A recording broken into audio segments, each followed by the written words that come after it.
Els EPA són els entorns personals d'aprenentatge.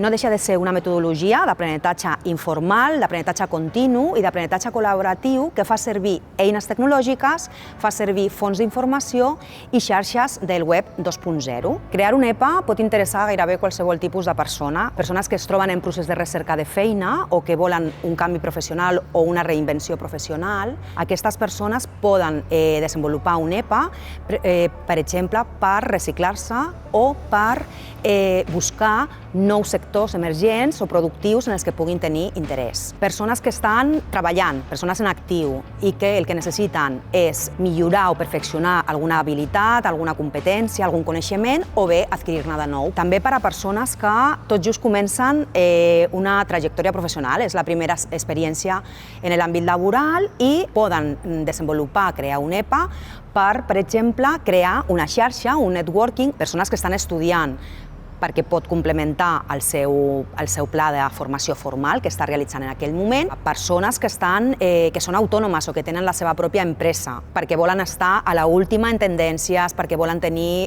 coneixements actualitzats del seu sector. Els principals components d'un EPA són tres.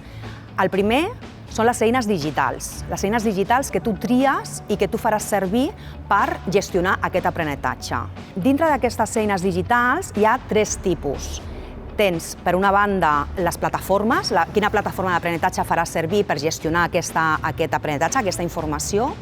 Per altra banda, totes aquelles aplicacions o aplicatius que t'ajudaran a organitzar i a emmagatzemar aquesta informació. I per últim, quines xarxes o quines comunitats, en quines xarxes, en quines comunitats participaràs.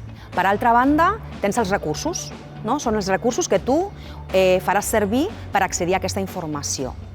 Tens recursos multimèdia, per exemple, vídeos, podcasts, tota la part més de publicacions, articles, llibres, e-books. Tenim aquelles comunitats de pràctiques en les que tu participaràs de manera activa per rebre coneixement, però també compartir-lo.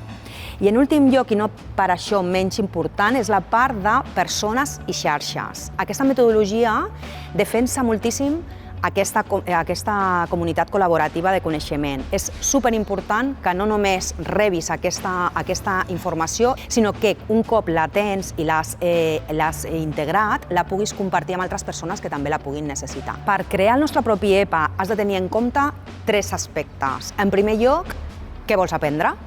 Has de definir, has de tenir molt clar què és el que vols aprendre, per què ho necessites. Per altra banda, hauràs de decidir quines eines faràs servir, eines digitals, i a quins recursos accediràs per adquirir aquest coneixement.